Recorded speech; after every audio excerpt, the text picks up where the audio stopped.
Badlands. Explain those Badlands. That's a hell of a name.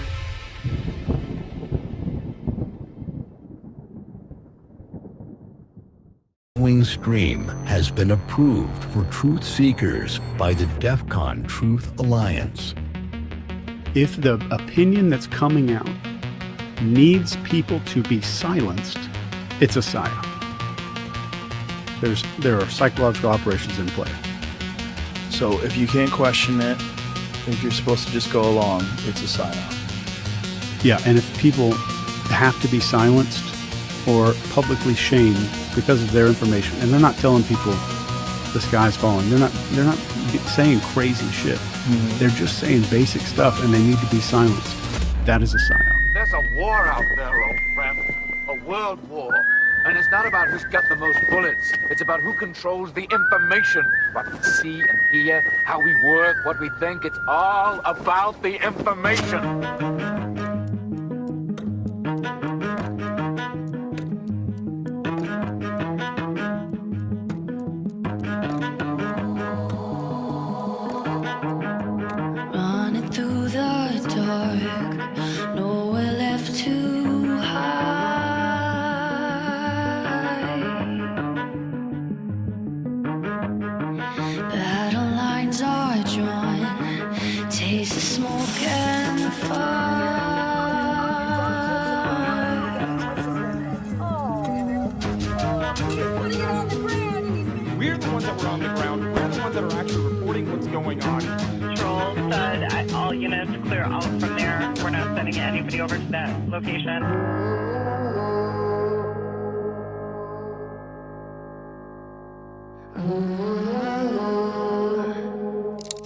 We have an Insurrection Act for a reason.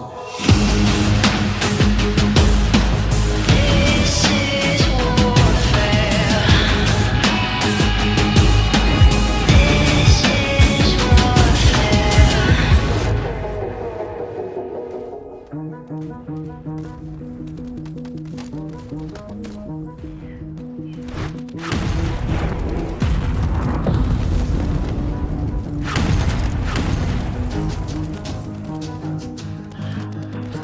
This is warfare. Bad guy can't win. It's a morality tale. This is warfare. This is warfare. The eyes see and the ears hear, the mind believes. This is warfare.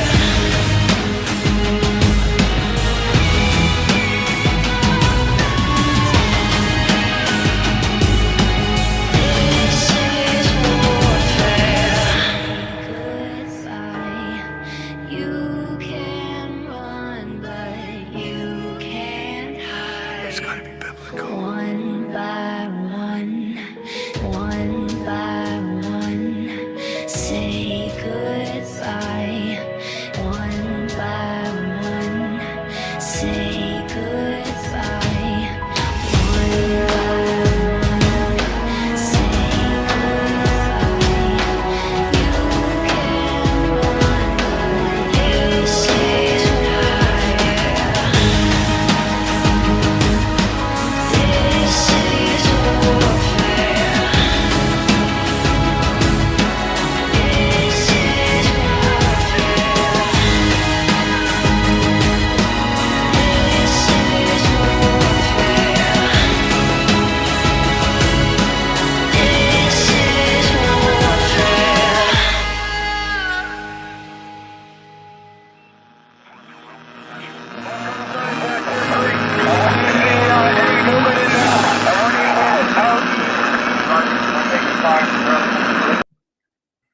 What's up, brother? What's up, Alpha Warrior? How are we doing tonight, man? I'm good, man. It's been a busy day. It's January 6th, man. Interesting day. Interesting day, man. January 6th, 2026. Welcome everybody to DEFCON. Thank you, Rumble, for having us up on the big screen. Much appreciated. While you guys are here, if you guys can do us a solid, hit that thumb, smash the heart, or actually hit the heart, smash the thumb. There you go. Leave a comment and share this out. Let's make it a big show tonight. What's on your mind, brother? Well, I missed my show today, so I wasn't able to do the Daily Dose today because wrestling tournaments all week for my kids, and I was at one late tonight with my daughter, so I didn't get home till late. So just barely got home to catch DEFCON. So I'm happy to be here. A lot of things happening in the world. We're gonna talk, I think, a little bit tonight about the MAGA wars, and people know what we're talking about because we've actually talked about this quite a bit in the arena of psychological warfare that is occurring right now on social media. We're going to talk a little bit about that. I think we're going to talk a little bit about what happened in Venezuela. I mean, Alpha, man, we've been just over the target with a lot of these things. I know we talked about this on Q After Hours, but this is DEFCON, and this is the show that it all happened on, where we had these discussions about what was going to happen in Venezuela. And right now there's a lot of interesting kind of things that are occurring. We're wondering if there's a power vacuum. We're wondering if Delcy Rodriguez was really the CIA contact that threw Maduro under the bus, if they are really willing to work with the Trump administration. We saw two different things today, so that's going to be really interesting. And then all eyes on Iran. I think we could see in the next 2 weeks something pretty significant and major happen there. So we're going to talk a lot about the forming multipolar world, which we see coming into being right now. 100%. It was, and I feel you. Like there was a lot going on today. With the shows that we do, our own shows. I have another show that I'm still like, will I show it tonight? I'm probably gonna have to show it tomorrow. It's a time sensitive show, so I'm probably gonna have to just show it really early tomorrow. So I'm trying to figure that out. And why is everything so chaotic and crazy and fast paced right now? Because that's how much stuff. Shout out Hunter 57 that gifted some subscriptions right there. I know those disappear, so I want to make sure that I address them. And Freedom 76 that also gifted 5 subscriptions. So I caught those before they're gone. But it's just the tempo and pace. And let me before we get into the ads, one of the things that I had told everybody, my audience or anybody that would listen, is when Trump was going to first start his second presidency, I said it's going to be very important the pace and tempo that his administration carries in those first 30 days, 60 days. We always talk about the 100 days, but I said the 30 to 60 days is going to kind of show us the tempo and pace that he wants to go at. And he just came out firing, like right out of the gate, all those executive orders. And so I was like, dang, can he sustain this? Because this is a fast tempo. And he has. And so then as we were getting ready to breach 2026, I was like, all right, let's see if it just tapers down a little bit. It's like, oh my God. Well, I'll say this on that point, because what we saw during 2025 and the return of the Trump administration was glorious. For anybody out there that's saying there's nothing happening, there's nothing going on, it might not be what you expect, but there's definitely a lot of things happening. There is massive progress made in 2025 from the Trump administration. They deserve, obviously, a huge freaking pat on the back for what they're doing right now. Because if you can see from kind of a 40,000-foot view, they set up the global chessboard in their favor. And remember in December when Trump came out on December 16th and he did the national address, we were all disappointed. Me and you, I was like, oh man, it was very underwhelming. And, I thought about it for a few days. I came back and I said, no, wait, hold on. I think we missed the point here. Is Trump basically came out during that address and he said, hey, I took over a country that was beaten, that was broken, that was lying in the ditch, that didn't have ammo to shoot. We got ourselves out of the ditch. We healed ourselves up. We're now strong. We're now healthy. And we're now ready for battle. Get ready. That was that message. And sure as shit, right after New Year's, we come in and right out of the bat, it's just been fast tempoed. Not only that, is the whole demeanor of the Trump administration has changed. Yep. It's no longer, we're not going to do anything. It's fuck around and find out. And it's quite literally, and we're going to talk about the China component tonight, about how all this aligns. I think that's the Venezuela-China component, because I don't think people really see this. You and I had a little conversation earlier, and we are 100% aligned on what's going on with that. But I'm telling everybody, expect fireworks, because 2026 is going to be glorious. And you know, I know people are like, but I haven't seen any arrests. This is what we had during Q After Hours. There's been no arrests. Actually, there was, and it involved the military who arrested somebody using Delta Force, a strategic insertion into a foreign nation, which used high-level new technology never been used before in the battlefield to take out various parts of the electric grid. Probably the most strategic and precise military operation that we've seen in our lifetime. And so people tell me, look, where's the arrest? There was your first unseal of an indictment, your first arrest, and it has paved the way forward to what's about to come.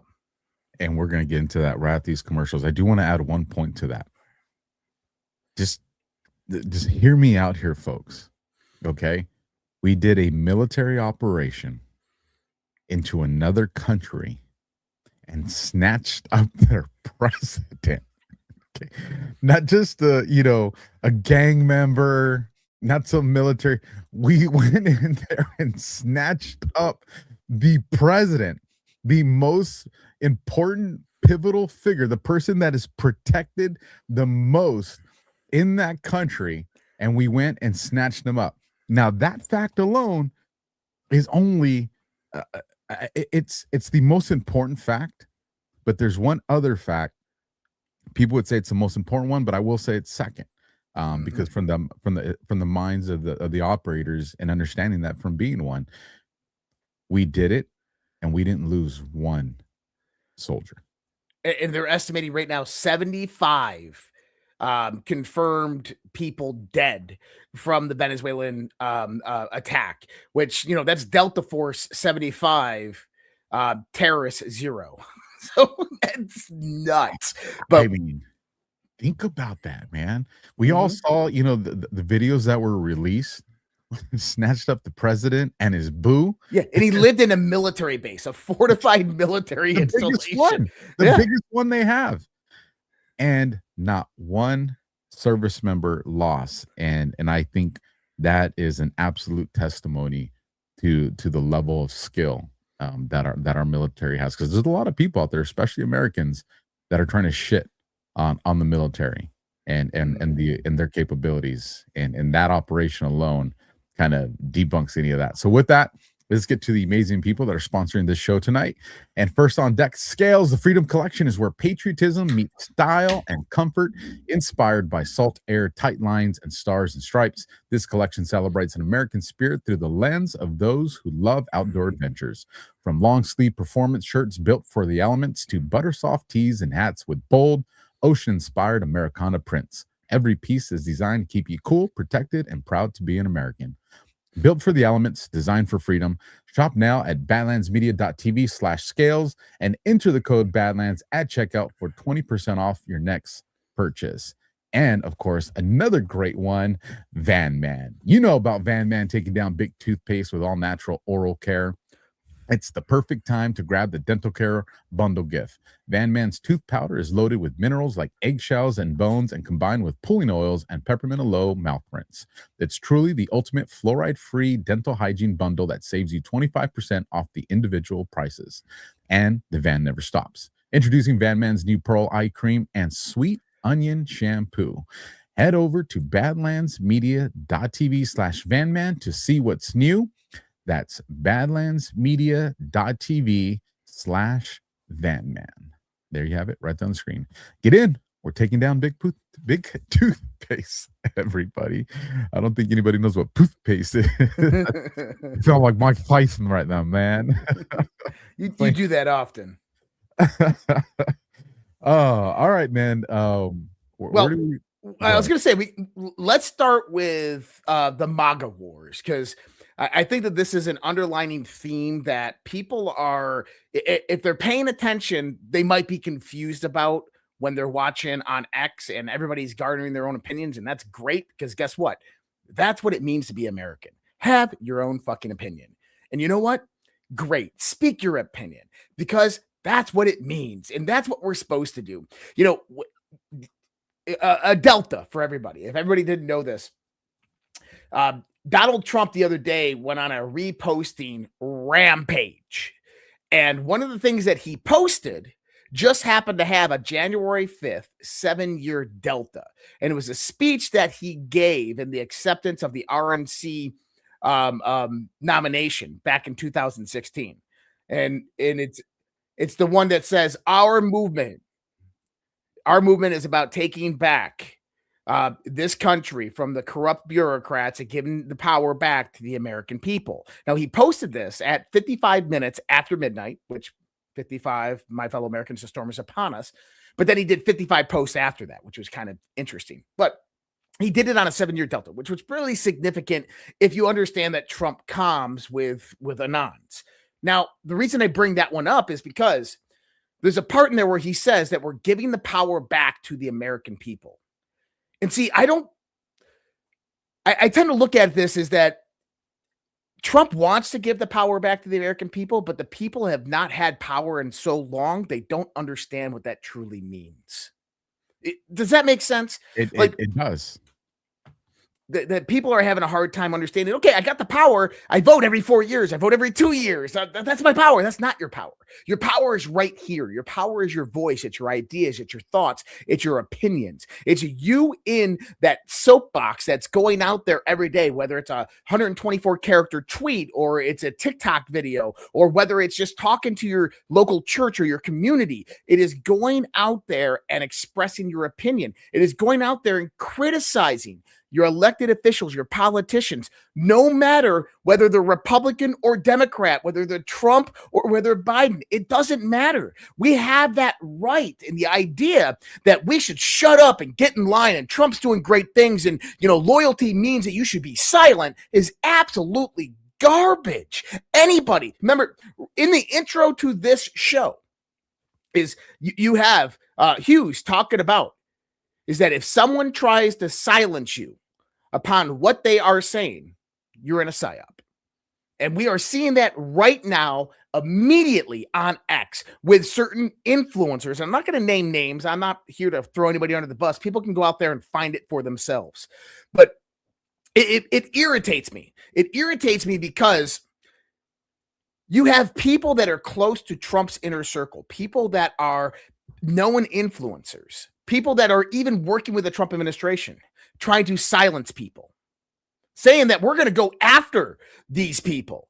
And there's one former Trump lawyer who's in his administration in the DOJ who's saying we're going to go after you for trying to criticize this administration.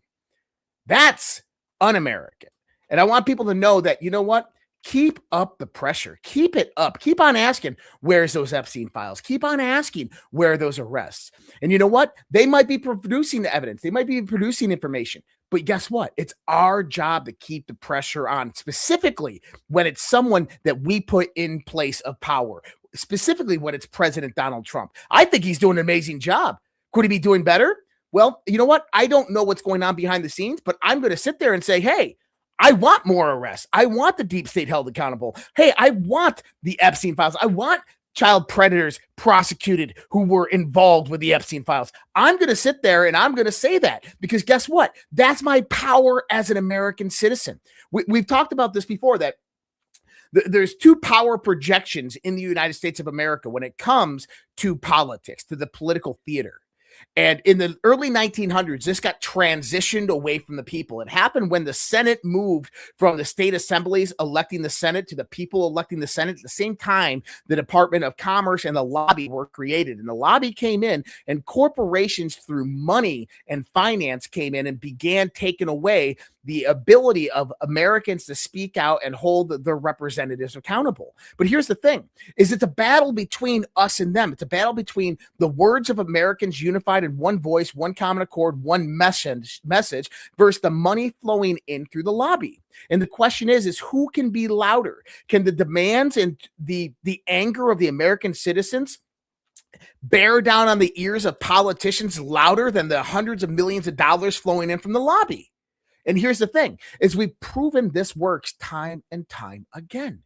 And we are the fourth branch of government. The people are the fourth branch of government. And anybody who's trying to silence you is simply trying to get in the way of your agenda unfolding, the American people's agenda unfolding of seeing retribution, and for their agenda, whatever it might be, to be see forth. So I think we have a huge problem in MAGA right now, and I don't think that it's going to go away. And instead, what it is it's going to expose a lot of people. And I know somebody out there on social media that I've talked to basically every week has said that, oh, they're going to get exposed. It's going to get more and more exposed, and we're going to expose them. And that was Alpha. Alpha's been saying this for years, people. He's been telling you that, hey, there's going to come a time when FAGA is going to rise up, and they're going to start to expose themselves, and they're going to think that they're doing, you know, they're the dirty work. They're going to think they're doing the good thing, like, oh yeah, you know, General Flynn's bad, and all of a sudden they're really exposing themselves. 100 freaking percent. That's a good rant. I felt good. Bro, I was like, bro, let him cook, let him go. Meantime, shout out to Al Vans, gifted 5 subscriptions to Badlands. So thank you for that. And shout out to NASFan, gifted 10 subscriptions to Badlands. So thank you guys for contributing to growing the family. You know, I have a post you can see in the studio. I'm gonna bring up right now. But we said, you know, the last few weeks that the influencer wars were gonna heat up, that they were gonna get, you know, even more. And if you guys, I want to say it was either DEFCON or Q After Hours. It was one of those shows, if not maybe both. But the question around Dan Bongino leaving the FBI and coming back to his podcast, and I don't know if you remember, Josh, but one of the things that I told everybody is, I go, one, he was always going to return back, and I explained, you know, because he was a cancer survivor, it was always going to be a temporary duty assignment, anyways. But I said, you know, he is coming back a year earlier than what I thought, and why? And I said, because there's this influencer war that's going on, and a lot of these people that had presented themselves as MAGA, presented themselves as pro-Trump, pro the administration, turns out that they infiltrated, and they're going the other direction, and they're impacting. So I said, I anticipate Bongino's going to come back, and he's going to be the counter to that, because this guy he has millions of followers. He's going to have an impact. All these people, he's not going to be followed. He's got millions of people. They're going to follow 100%. But people didn't believe me. And so I just want to bring up Bongino's post, because just check another one off to DEFCON or Q After Hours on We Called It. Mediaite says Dan Bongino declares war on the black pillars and grifters trying to hijack MAGA. So Bongino goes and he says, "You're damn right I did."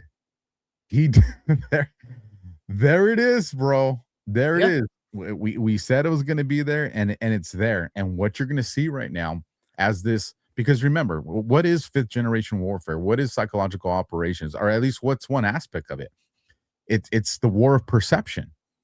You know, if we understand that morale is a weapon, then the counter to that is despair, right? If you're the bad team, you want to create despair. And what we're seeing is another one of those troops being brought back in, because while they're telling you, and I guarantee you, because I've been in these spaces in the tunnels, he's going to come back and he's going to have his head tucked between his legs because he didn't accomplish this and he didn't do this and he didn't do that. Meanwhile, there's plenty of people that doing the research, and they're showing all the stats of what he accomplished in the 6 or 7 months that he was the deputy director in there. And they're astronomical numbers. They're great numbers. But the other thing is he has insight. Now, he can't tell us. He can't tell us things that are being worked on. But I'll tell you guys right now, you better pay attention to the shit that he's going to point. He's going to give us azimuths. And the reason is because he knows where shit's going. He can't say it, but he definitely knows which direction to have us point our sights. And I'll tell you guys, you can fall for the people that want to see MAGA collapse. You can fall for the people that want to see Trump's support subverted. Or you could be like, let's see what Bongino's going to point out. What things is he going to emphasize attention to?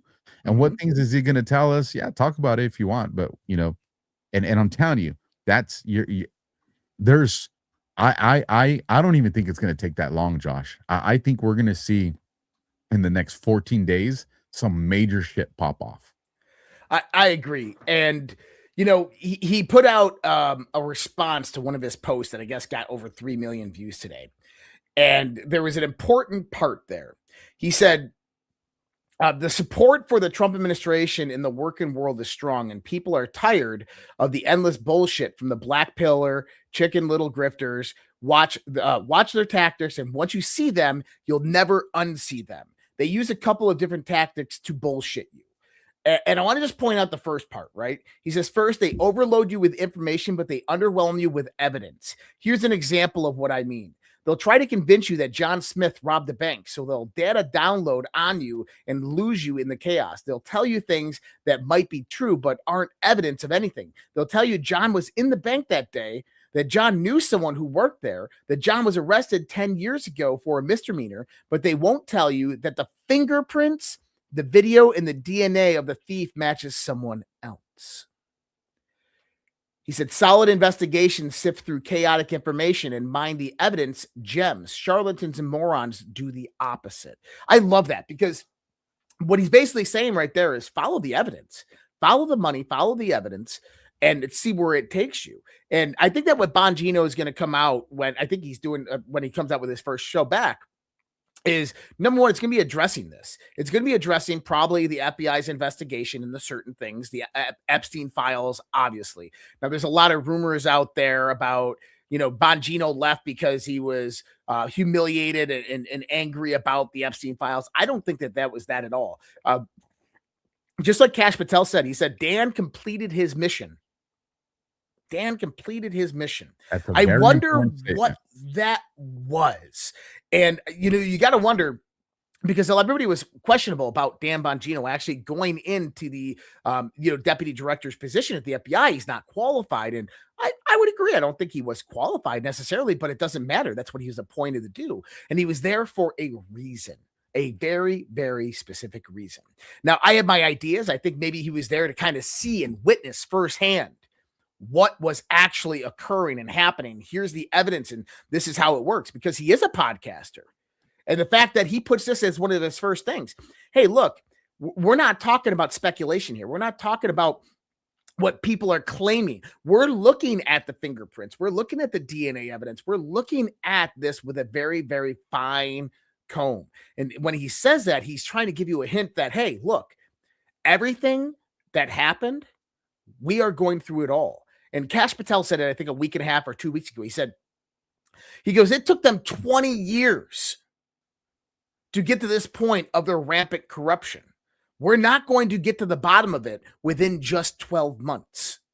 He goes, it doesn't matter even if we have it all. I mean, there's 3.5 million Epstein documents. You got to understand it's going to take years to get through those documents. Not only the redact, but just to look for criminality. So we have to understand, and that's just the Epstein aspect. I think there's 35 million documents in total. I mean, you're not talking about the deep state bureaucracy. You're not talking about the crimes of the Obama administration. You're not talking about FISA-gate and Crossfire Hurricane. So they are going through all of these things. They're forming the grand juries when necessary. And I have a feeling that the timing of these things is going to be very specific of when we start to see the actual arrest of these perpetrators. And I think that they're going to be specific with the coinciding of kind of geopolitical movements as well as national political movements, and how these things are actually falling away in the context of the infrastructure. And then you're just looking for another nail in the coffin, and all of a sudden, boom, there it hits. I think that's how this is being played. I think that they have it all. I do agree with that. But I think that holding that at the right point for timing specifics is so critically important. And I think that this is a lot of what Bongino is going to touch on. But he's going to call out. He's going to call out the people that are close to Trump's inner circle, that have large audiences, voices, that are just perpetuating nonsense, most likely because they're not getting the access to Trump that they want or demand, or they got kicked out of the inner circle, or whatever it might be. Now, there's some people in the inner circle that I think need to get kicked out, right? And if we know this, then Trump definitely knows this. Yep. 100%. You know, one of the things, and I, because I've seen it come up a couple times in the different chats here, is, oh, Bongino that said Epstein offed himself. So let's just address this real quick. Was Bongino present in Epstein's cell when Epstein committed suicide? Well, the obvious answer to that is no. Did Bongino go to the scene to investigate Epstein's suicide? The obvious answer to that is no. So when Bongino comes out along with Kash Patel and says, we've reviewed the investigation, the autopsy reports, and indicators are Epstein killed himself. Well, if the information, if the police reports and the autopsy reports and the witness statements and the correctional guard statements and the treating doctor, if all these things say that, then that's what he has to report, unless there's information that says contrary. That's what's put in front of him. He doesn't get to say, as the deputy director, hey, this is the evidence file, but I don't believe it. But I don't believe it. And I think he's in witness protection, or I think he's alive. I think he doesn't get to do that. He's not a podcaster no more, folks. He's an official government employee. And if he was to come out and say something like that, it'd be irresponsible for him. He would actually be undermining the integrity of the new institution, or what we're trying to establish as a new institution. Now, what he also said, and Kash has said this too, is as new information's presented to us, we'll look at it. That's all he can say. Because again, if you subscribe to the idea that Jeffrey Epstein is alive and that he's in witness protection under 18 USC 3521, the only two people that at a minimum have knowledge of that is the Attorney General and the Assistant Attorney General.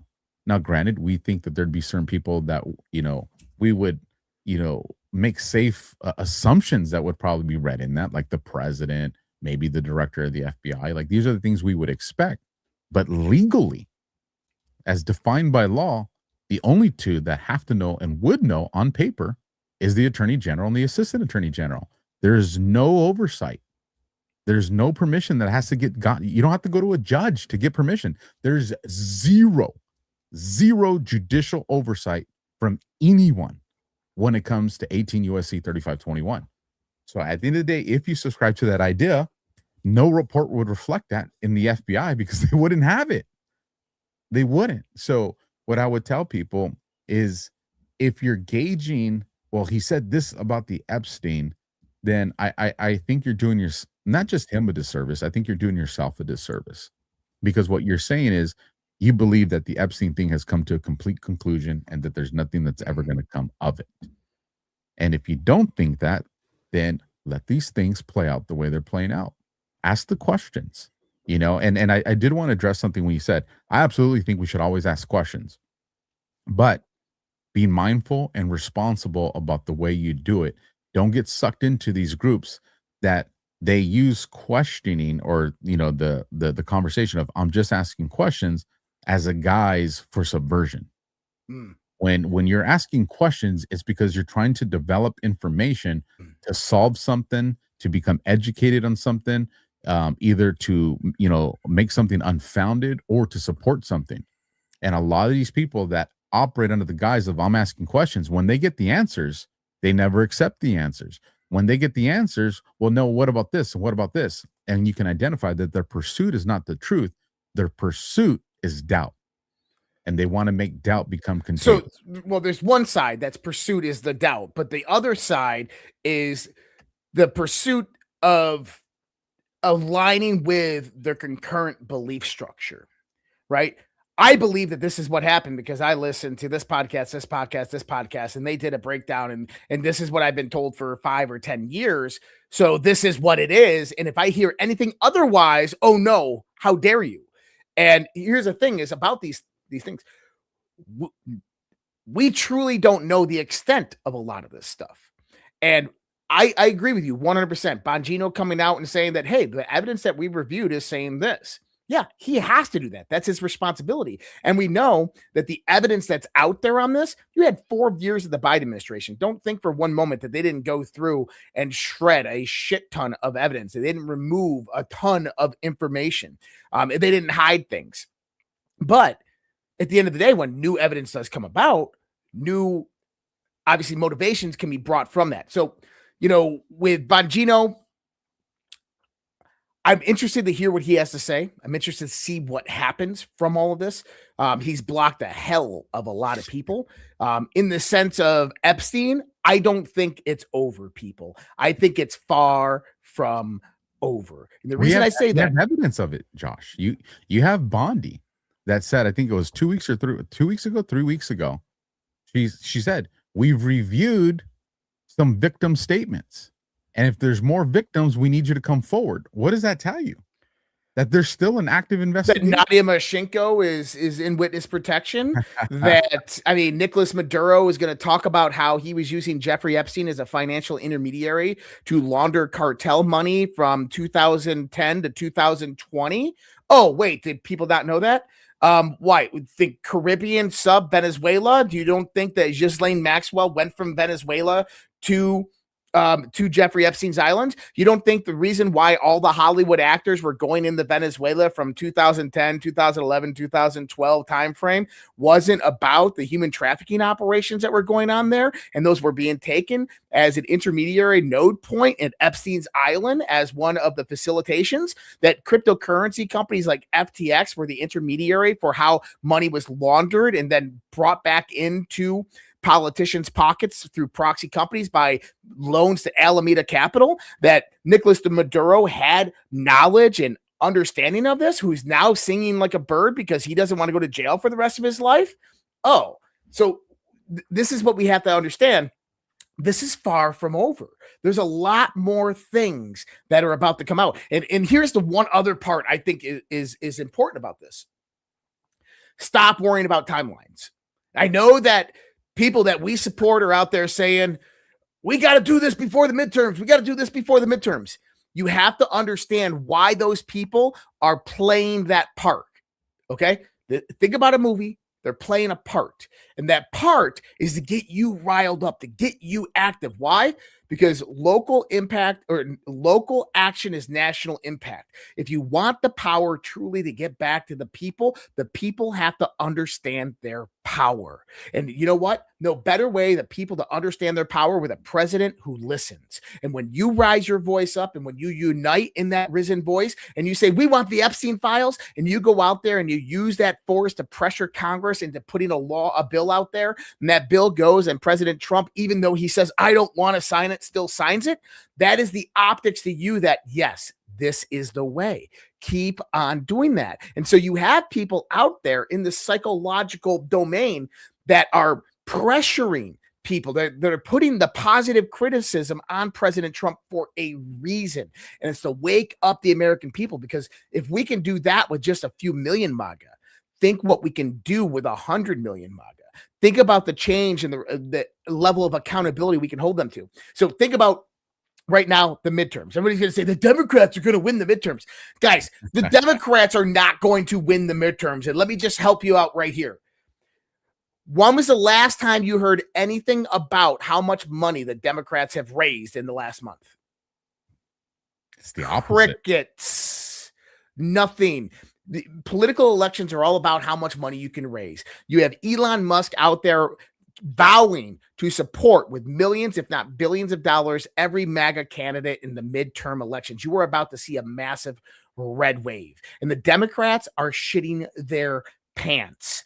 So when they talk about the deadlines, understand that these are, in my mind, fictitious.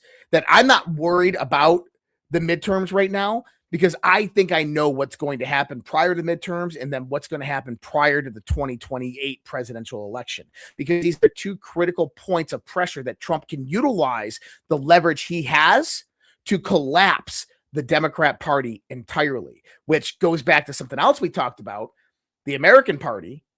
And you get all these people that are leaving MAGA and they're saying, hey, I love President Trump, but he's just not doing what I want him to do, but I'm still America first. And what is that? That's the people who fill the vacuum. That's the leaders that rise up and say, hey, I might not like Trump. Trump doesn't like me. He blocked me, but hey, I'm America first. But listen, I understand you. I'm going to go on The View and I'm going to sit down with you and we're going to have a conversation. This is the facial recognition. This is the psychological recognition that people have of these people that now Donald Trump is attacking. But guess what? They become the leaders of this new political party that rises up from the ashes of the Democrats. That is America First. And what happens is America First controls the opposition. America First always on both sides of the party domain. And this is the idea, I believe, in 2028 is to have that whole methodology set up, that whole strategy set up to ensure that that actually happens. Since you brought up America First, I'm going to jump ahead of something I wanted to bring up later, but I'll bring it up now because it goes right in hand with what you're talking about. This morning, let me bring it up so you guys can see it. The U.S. Department of Labor posted this. We are going to win America First. Time is 8:39 mine, so this would be 11:39 East Coast time. I got it pulled up right here, but you got it right there. And so if we go to drop, Cue me, baby. Cue me. You have it all. We certainly do. And Textual reference frame, matching timestamp. We are going to win. How do you win? You have it all. America First. We certainly are. Yep. So putting that part of the show to rest, listen, there's a lot of people out there, you know, some people that make dank memes, right? Make the best memes in the world that might just be assholes or might just be grifters. I don't know. I'm not going to name names, but I want people to understand that there's attacks on everybody right now from every angle, specifically the ones that are over the target, specifically the ones that are creating a base that is rising up the voices of the American people. And I wrote something today about this. I called it the MAGA war. And, you know, I want to read this real quick, and then I want to get into the fifth generation warfare that we're going to get into next with what's happening in the world. But, you know, there's an interesting psychological war that's happening on X right now. I call it the MAGA wars. Two sides, both claim America First, both claim MAGA. And here's the uncomfortable truth. They both are. The divide isn't loyalty. It's strategy, urgency, and understanding what America actually is. One side argues that we should accept the progress and the wins of the Trump administration as they come, that questioning Trump or his administration, questioning the pace or the demand-specific actions is disloyal, or worse, evidence of cultism or influence operations. To me, that isn't strength. That's sycophancy, literal cultism, or indications of influence operations, because questioning our politicians is not anti-American. It is the most American thing you can do. America was not founded on obedience to leadership. It was founded on skepticism of power. As Thomas Jefferson said, the spirit of resistance to government is so valuable on certain occasions that I wish it to be always kept alive. The right to question, the pressure, the demand accountability from elected officials is the root and heart of America First. Patriotism is not silence. Patriotism is vigilance. The other side sees the progress, acknowledges the wins, but also sees a very, very real tight timeline. Specifically within the midterm elections approaching, the side understands a basic political reality. If voter fraud isn't addressed, if accountability for corruption isn't enforced, if crimes that enabled 2020 to go unanswered, then power can be lost again to the same corrupt forces that took it before. That's the side I agree with. What's concerning is how the group is treated. Instead of debate, there is ridicule. Instead of engagement, there is demeaning language and ad hominem. Instead of urgency, there's a demand to shut up and trust Trump blindly. That response is not healthy, and it's not organic. It is psychological warfare.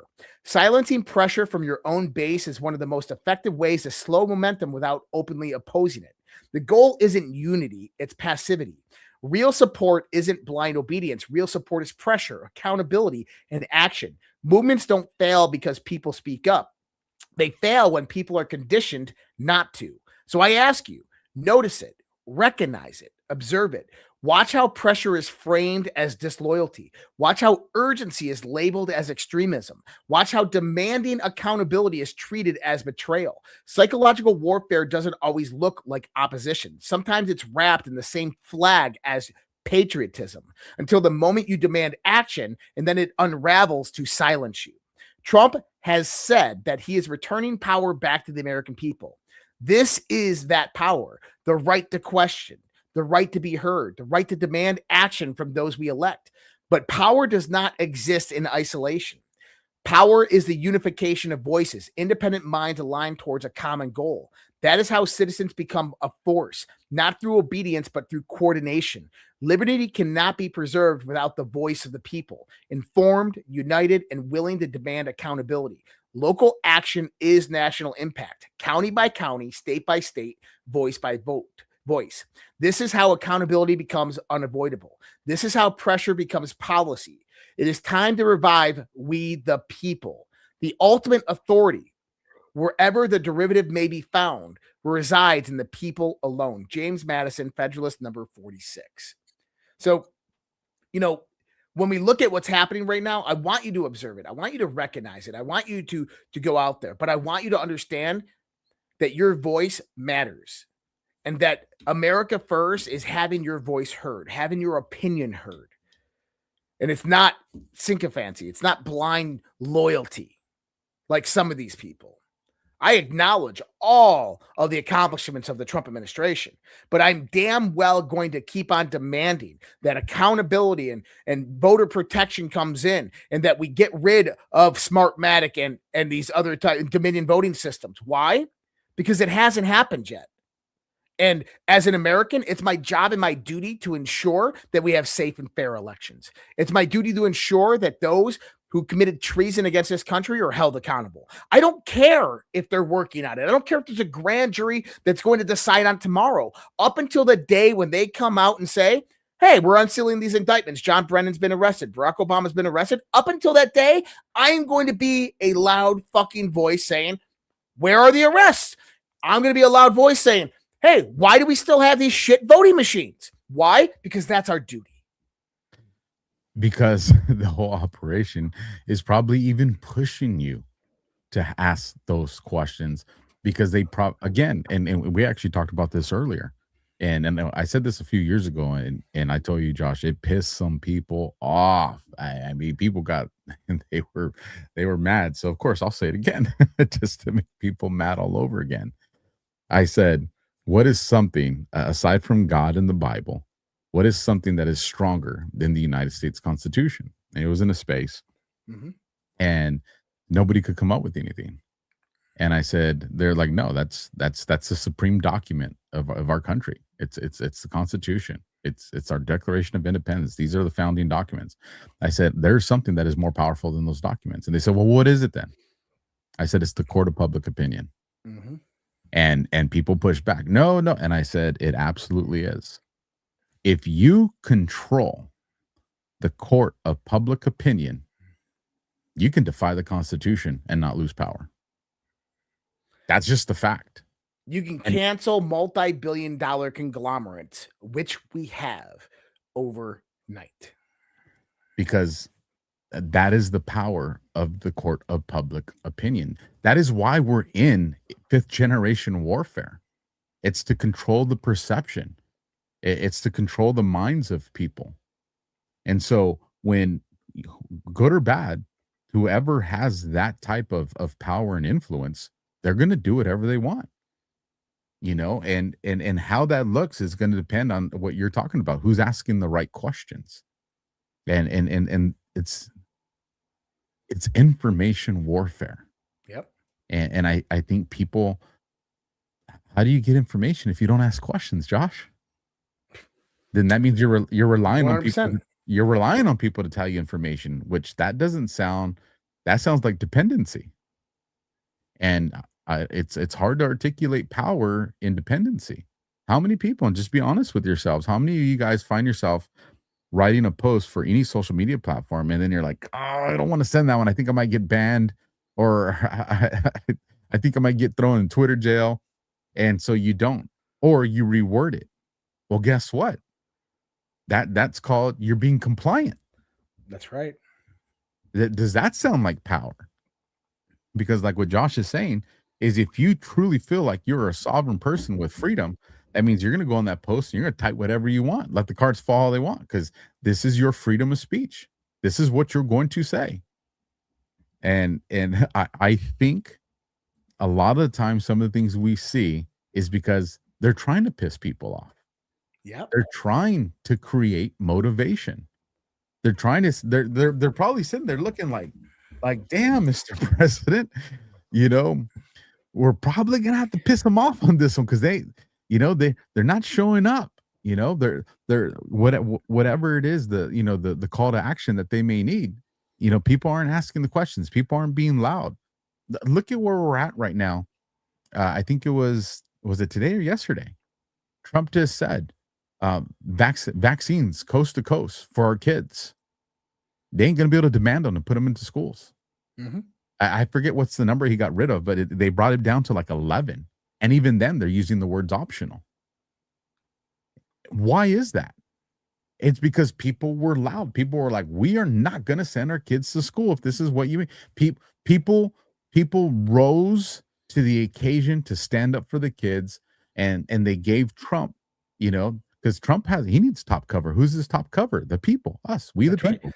When the people demand it, he can say, look, you guys, look, donors, look, Miriam Edelson, my hands are tied. The people are demanding it. And if you look at the United States of America as a business, which everybody is looking at it as a business right now, look what we've done to Dick's Sporting Goods. Look what we did to Target. Look what we did to Budweiser. That's the power of the American people. But the question I have is, why don't we do that same type of cancel culture towards politicians, towards politics? Because it works just the same. And so you're right. I think that 2025 is a psyop, because if the Great Awakening is here, the Great Awakening is only here when the American people come to that precipice. You got to remember, the precipice has to occur first. And that precipice is where the American people's voices are louder than the people that represent them. And that time has not came yet. We have to take that power back. And I think that's what people like General Flynn are doing. And they're going, and I will even say, like Alex Jones are doing, is they are setting up people saying, hey, get mad, get angry, demand justice, demand accountability. And they're putting out these timelines. And the reason they're doing that is because they're trying to get people active. They're trying to get people awake and aware. And although that does produce kind of ancillary deviations for some people that are just fucking crazy, we have to understand why it's happening. And the reason it's happening is to wake us all up, to bring us all together. Because the war that's coming, and I'm telling you, there's a war coming. The war that's coming utilizes all of these tactics and more, has a plethora of weapons you've never heard or seen of. That there is a war coming. And yes, I completely agree that we have a sovereign alliance. But one thing that you have to understand about that sovereign alliance, about the multipolar world, is that is the trade-off of the New World Order. That is, we're going to destroy the old guard in the New World Order, and we're going to rise up as a multipolar world, and we're going to come together, and we're going to work together. But yet you're still going to have factions and nation states that are going to compete for power. And that power is done through a hidden war that you're seeing right now in various different tidbits. And so one part of this, and a good transition segue that I want to do in here, is that for many years, a lot of us in this community have said, military's the only way. Military's the only way. Let's bring in the military. I want to see tribunals. I want to see arrests. And then the moment we have military go out there and arrest somebody, people are like, oh my God, that's illegal. You can't do that. Like, how dare you send the military? Like, what's going on here? And trust me, there's and I'd say it's like the libertarian base in MAGA that is really bringing that out, like the Rand Paul supporters, right? But it's real, and people are out there saying this. And like 75 people had to die to get Maduro. Did we really need to do that? Yeah, we did. Because welcome to the domain of fucking unrestricted warfare. And this is what people need to understand. There's this post out there called The Museum Civilization by Infantry Dort. Highly recommend people go follow him out there, Infantry Dort on X. He's not even following me, but that's okay. But I shared his post today. I want to read this post to you guys because this was probably the most significant post that I read today that applies to what we're seeing right now. All right. The museum civilization. There is a peculiar class of modern Westerners who believe history has been permanently retired. They speak of conquest the way a child speaks of wolves, simply confident it no longer applies, offended that you would even mention it, and deeply upset when reminded that teeth still exist.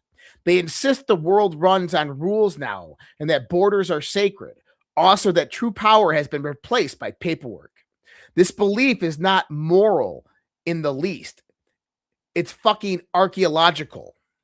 They live inside institutions built by violence, defended by men they no longer understand, and guaranteed by forces they refuse to acknowledge.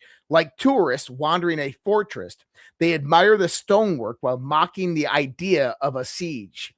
They confuse order with nature every single time, then blame the person that reminds them of this.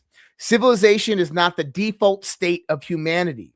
It is an achievement that is temporary, fragile, and expensive. It exists only where force is cleared the ground and still quietly patrols the perimeter. A lion does not debate the ethics of hunger, neither does a starving empire. History is not a morality play. It is a pressure test. When pressure rises, abstractions collapse first. Laws follow power. They do not precede it. Property exists only where someone can prevent it from being taken. Sovereignty is not declared, it is enforced. The modern West outsourced this enforcement, then forgot the invoice existed. So when someone points out uncomfortable realities, whether about Greenland, Venezuela, or the broader balance of power, they respond with ritual incantations. You can't do that. That's wrong. That's against the rules. As if the rules themselves are armed, as if history paused because we asked nicely. This is how empires fall, not from invasion alone, but from conceptual rot, from mistaking a long season of safety for a permanent condition, from believing lethality is immoral instead of foundation. Every civilization that forgot how violence works eventually relearned it the hard way. The conquerors did not arrive because they were monsters. They arrived because their victims could no longer imagine them. The tragedy is not that power still exists. The tragedy is that so many have forgotten that it does. I don't know who needs to hear this, but civilization is a garden growing up atop a graveyard. Ignore the soil, and someone else will plant something far less gentle. Hate me for being the messenger and asking the hard questions about conquest if you want. You're just wasting your time. Boom. Probably the most important post of the day in the context of what the Trump administration is going to do. Because I don't think people truly see what's happening. Yeah, we used Delta Force to go in there and extract Nicolás Maduro and then told Cuba and Colombia, you're fucking next. Then Trump went and greenlit Israel to go in there and remove the Khamenei regime, as well as a color revolution rising up in the streets of Iran as we speak. Yes, Trump did that, and it's happening right now. Well, we shouldn't do regime change. What should we do? Let China have influence over Iran and let Iran destabilize the Middle East, causing another 30 years of destabilization and prevention of world peace? Or can we just go in there over a 6-month period, take the fuckers out, end it, and then bring that whole area to peace? I got a perfect movie scene that creates exactly what you're talking about. It's like a 2-minute scene. I want to play it. And then I want to add something to it. And then I want to add, it's a movie y'all probably seen. It's a scene you're probably going to recognize, but I'm going to introduce a conversation that probably most people haven't entertained when it comes to this. So let me bring this up and let me hit play. 2.5 minutes. Here we go, folks. You snotty little bastard. Your Honor, I'd like to ask for a recess. I'd like an answer to the question, Judge. The court will wait for an answer. If Lieutenant Kendrick gave an order that Santiago wasn't to be touched, then why did he have to be transferred?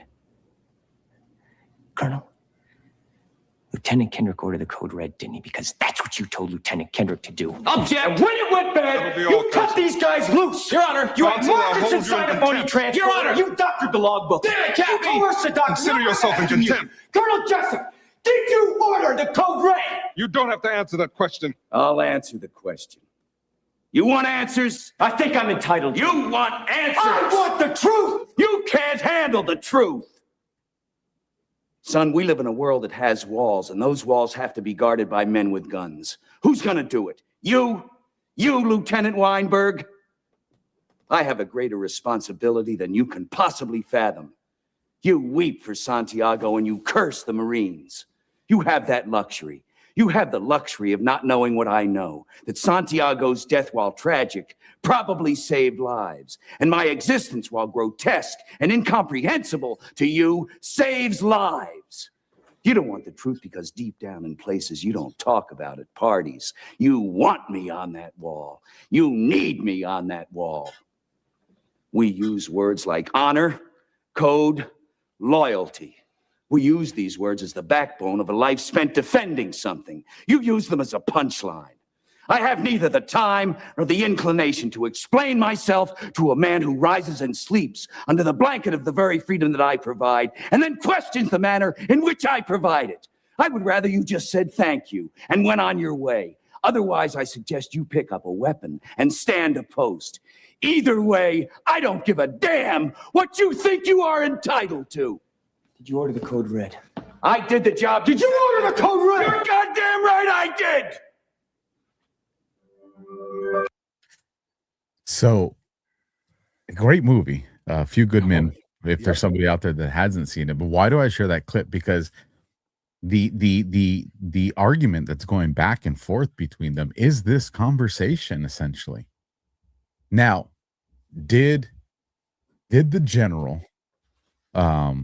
Colonel. I'm sorry, did the colonel break the law? Yes, he did. And is he going to be held accountable for breaking that law? Well, if you watch the movie, yes, they moved, to he's now become a suspect and no longer a witness. But he makes a statement.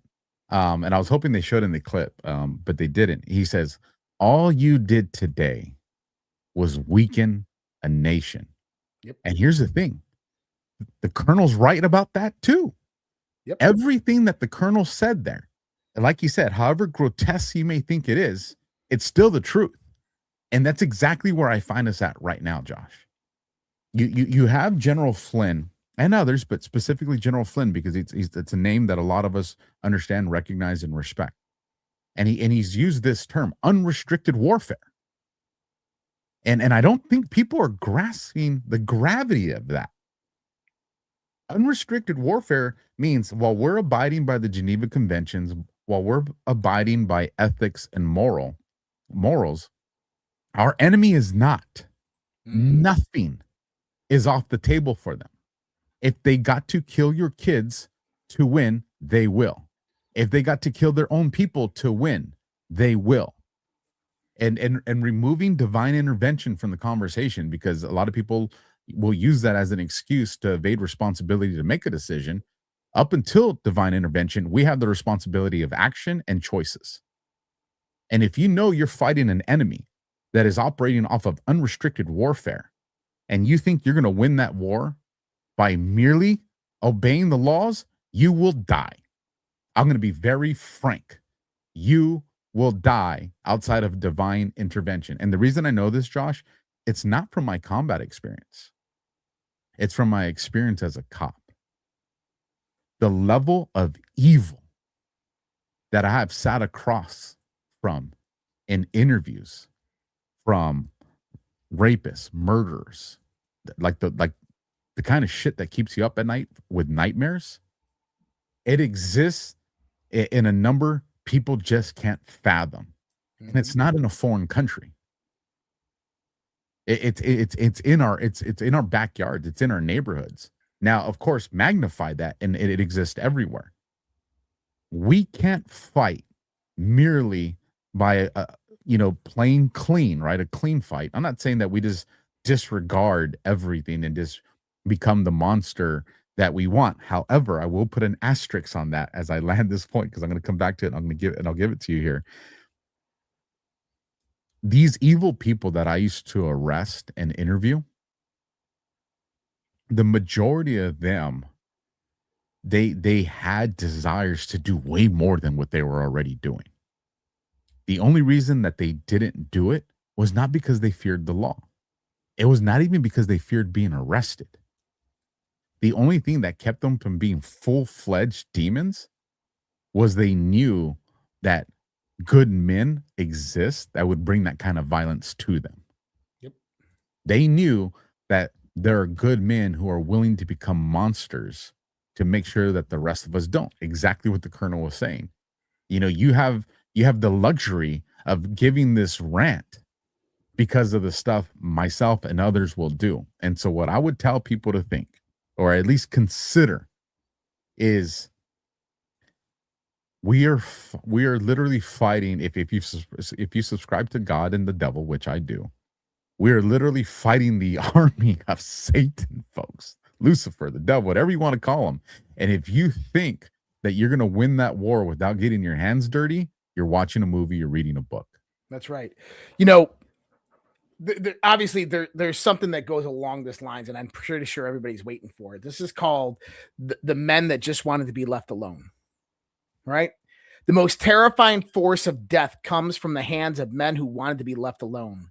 They try so very hard to mind their own business and provide for themselves and those they love. They resist every impulse to fight back, knowing the forced and permanent change of life that will come from it. They know that the moment they fight back, their lives as they have lived them are over. The moment the men who wanted to be left alone are forced to fight back is a form of suicide. They are literally killing off who they used to be, which is why, when forced to take up violence, these men who wanted to be left alone fight with unholy vengeance against those who murdered their former lives. They fight with raw hate and a drive that cannot be fathomed by those who are merely play acting at politics and terror. The true terror will arrive at these people's doors, and they will cry, scream, and beg for mercy, but it will fall upon the deaf ears of the men who just wanted to be left alone. And I want people to take that quote and now understand that's the Trump administration. The Trump administration is that man who wanted to be left alone, and they kept on poking. They kept on prodding. They killed his former self, and now, guess what? It's at your door. And on unrestricted warfare, this is welcome to unrestricted warfare, okay? A domain where emotion is irrelevant, perception is a weapon, and only objectives and outcomes matter. So Stephen Miller, just the other day, he was on and he said something that was really, really important. He said, for over a century, the United States has been encapsulated within the laws of the world, within the policies and regulations of other countries. And he said, no more. We mark a starting point where we pave our own path forward.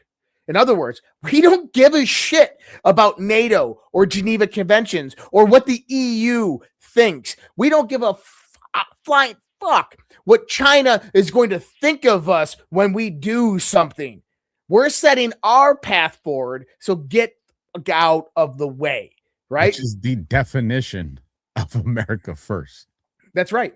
And, you know, if you truly want to understand what Trump's doing, there is a doctrine out there called the Unrestricted Warfare Doctrine, that came out from the People's Liberation Army. This is by Ji Lang and Wang Jisoo. It's the PLA doctrine of unrestricted warfare.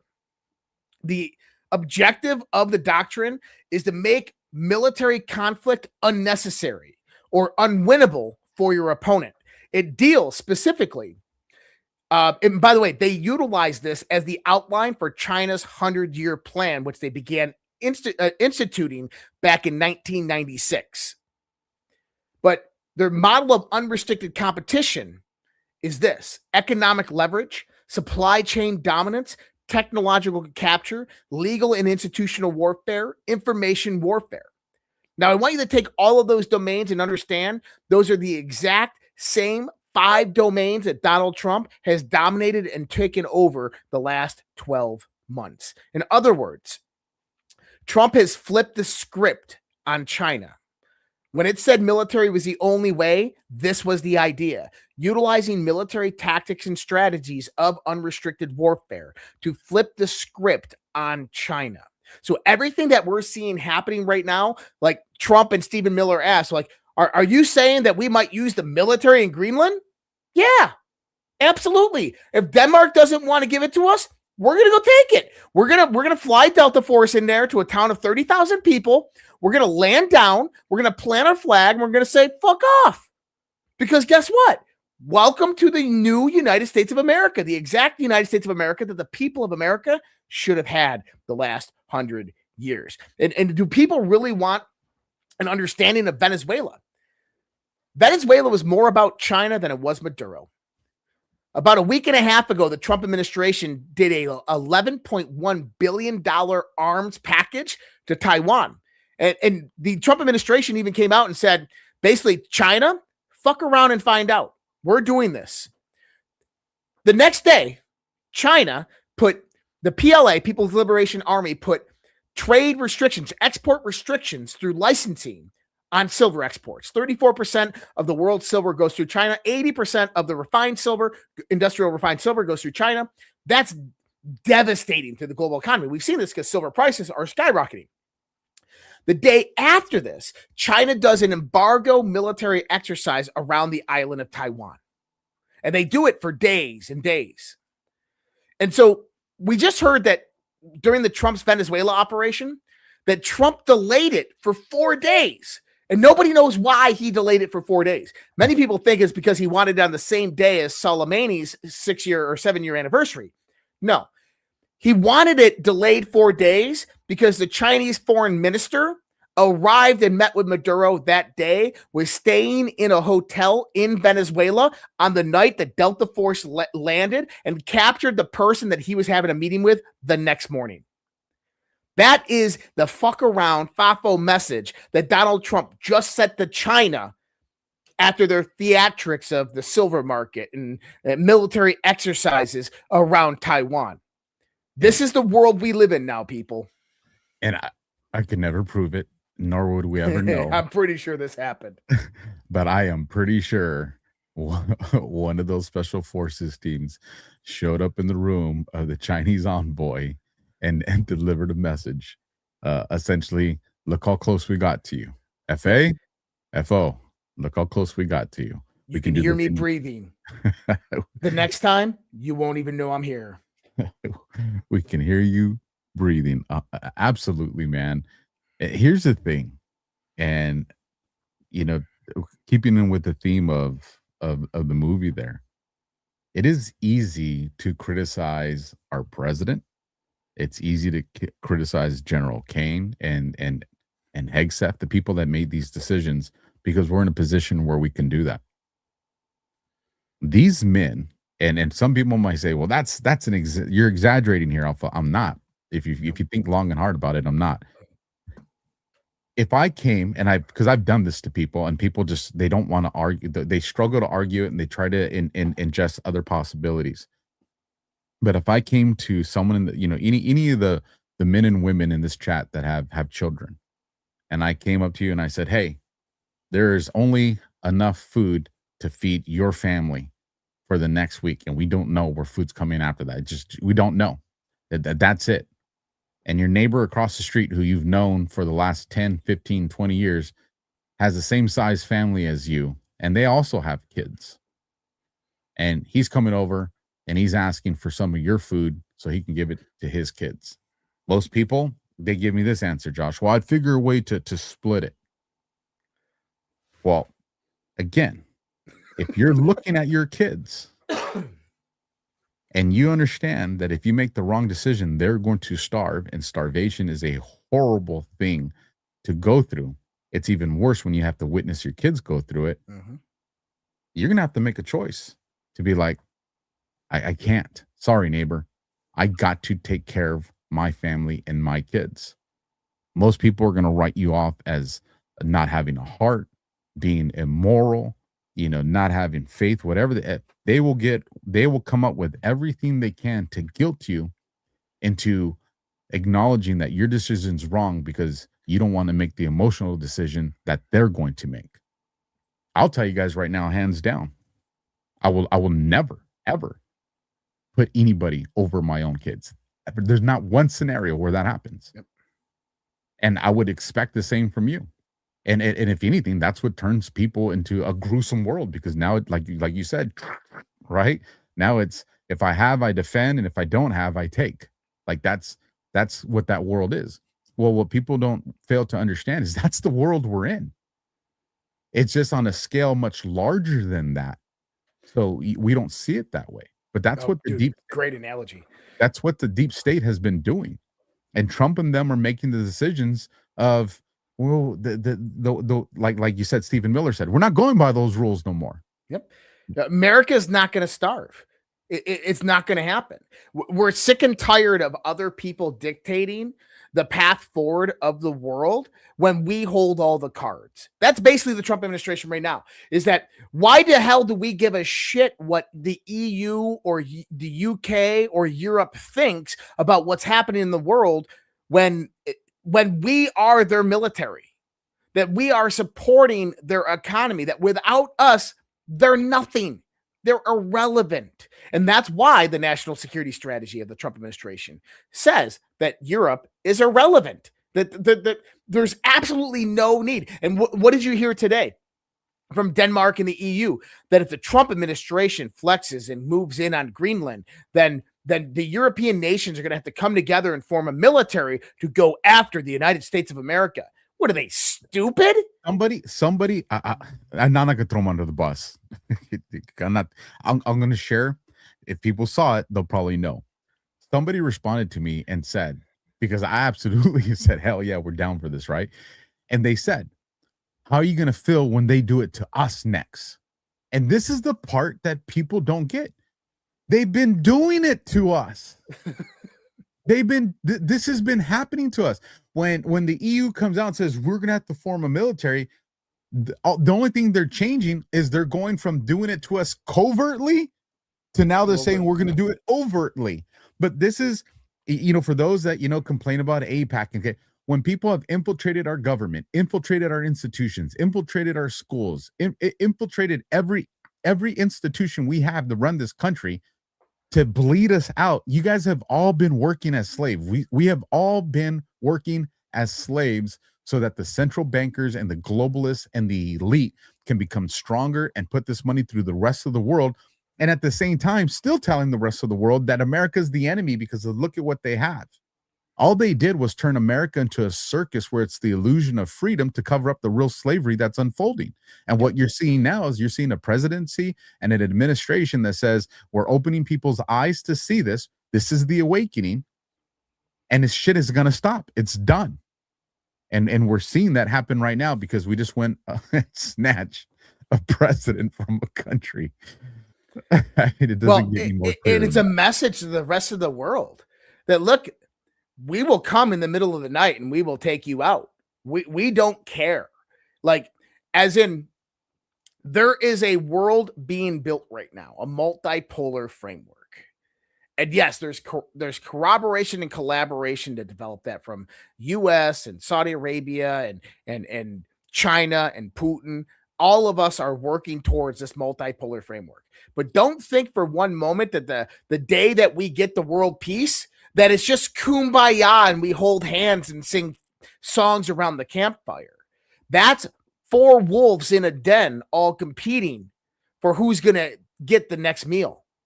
That's literally what the multipolar framework brings about. And right now, there's only two wolves in that den and everybody else isn't even at the table. And that's China and the United States.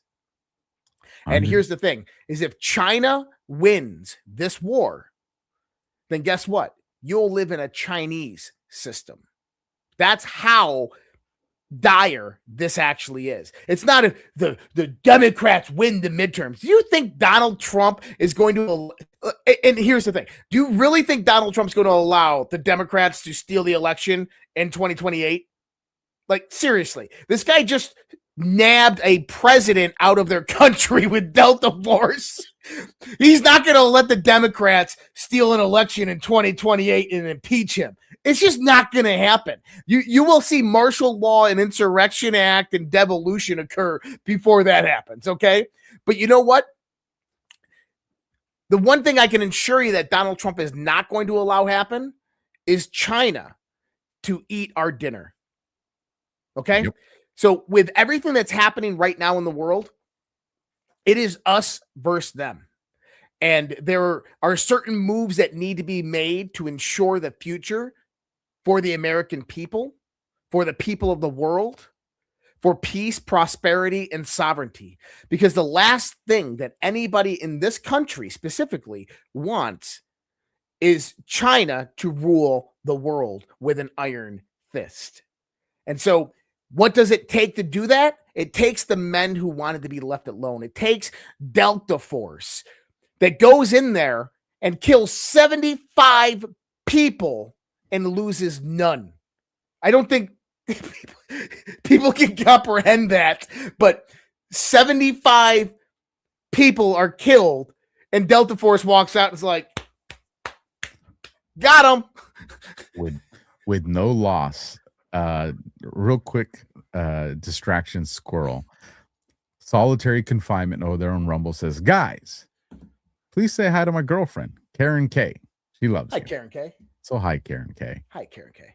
I wanna bring up a post here, and we did talk about it back on one of the shows, but it came on my radar again. And as I was looking at it, I was like, oh, how did I not see that? What? And this is the post. New Year's Eve, Dan Scavino post, insane, year 34 with 4547 begins now. LFG, happy birthday to Junior, 131-2025. Happy birthday to Eric, 1626. So happy birthday, Eric Trump, his birthday today. Much love to y'all. And then what a time to be alive. 10:11. So that's my time. So that'd be 11:12, 1:11 in the morning is the timestamp. But when I was looking at it, so I'm looking at it like everybody's looking at it on their screens right now, and I went like this. Wait a second. What? What period? A period. Time period. 2 period. B period. Alive. What a time to be alive. Nothing can stop what is coming. It's the same format. And so I said, well, let me just peep this out real quick. I put in the search, nothing can stop what is coming. And one post comes up, 4955. And there you have it, the brackets instead of periods, right? Shall we play a game? Nothing can stop what is coming. More coming. Why is this relevant? How do you show the public the truth? How do you safeguard U.S. elections post-POTUS? And we see that unfolding, what literally just happened in Venezuela. How do you remove foreign interference and corruption and install U.S.-owned voter ID laws and other safeguards? What do you think is going to be accomplished right now with what's just happened in Venezuela? It had to be this way.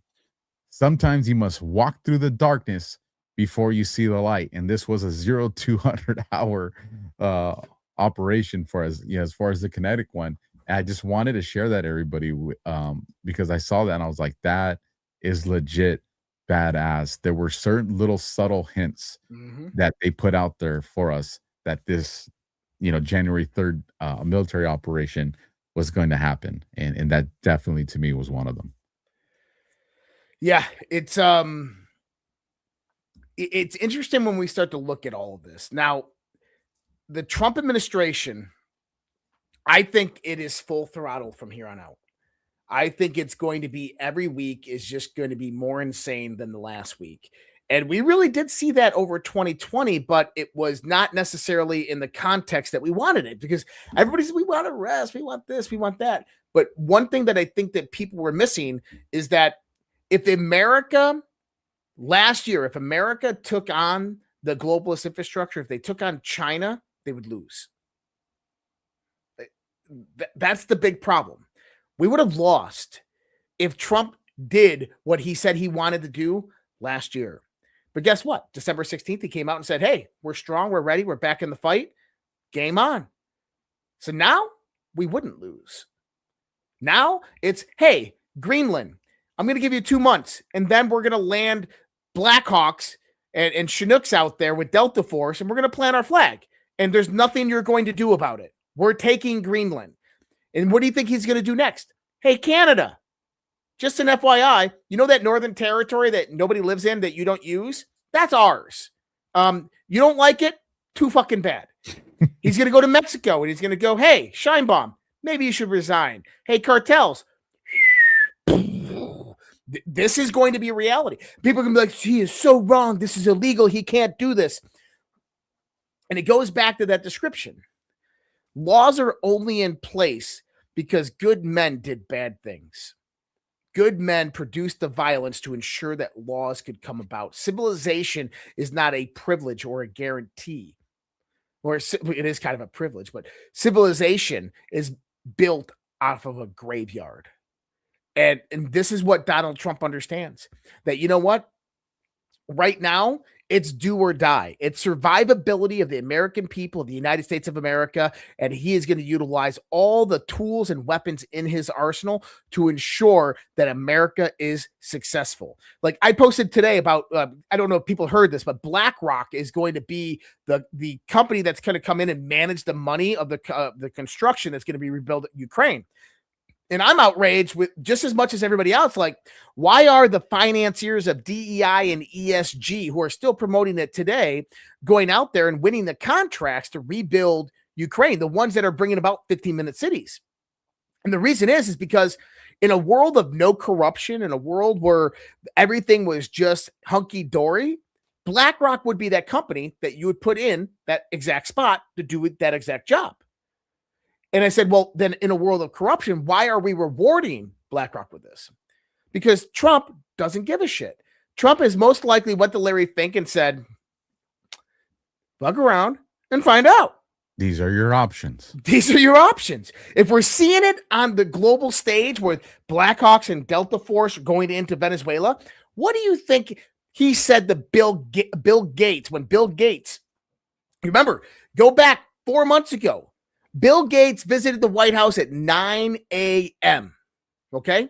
2 hours before Bill Gates visits the White House, what does he do? He pulls all of his money out of Arabella and Advisors. Visits Donald Trump. They have a great meeting behind closed doors. Nobody knows what's said. And then Bill Gates, Microsoft gets a massive DoD contract. People are like, what's going on here? You got to understand. Donald Trump took Bill Gates and said, this is how it's going to go. I don't care about the law. I don't care about the justice system. I hold all the cards. I hold all the guns. You work for me, and this is what you're going to do. And if you don't like that, well, you're going to disappear. This is how the man's operating right now. And you know what? More power to him. I ain't mad at him. Before we get into Rumble rants and stuff, I want to bring up one more post. It's the last post. I think it's the last or second to the last post that Trump did on Truth today. And I want to get your thoughts, and I want to bring up a timestamp marker with it to see what you think about it. So today at 3:46 my time, so 6:46 or 18:46 East Coast, Donald Trump put, I am pleased to announce that the interim authorities in Venezuela will be turning over between 30 and 50 million barrels of high-quality sanctioned oil to the United States of America. This oil will be sold at its market price, and that money will be controlled by me as President of the United States of America to ensure it is used to benefit the people of Venezuela and the United States. I have asked Energy Secretary Chris Wright to execute this plan immediately. It will be taken by storage ships and brought directly to unloading docks in the United States. Thank you for your attention to this matter. Donald J. Trump, President of the United States. He literally just posted what you just told us that he's saying. I don't give a fuck. He's like, I control this. I'm going to control the money. This is how it's going to get done. So, I mean, he went full boss on it. So if we go to the 6:46 timestamp, it's Apache and Q.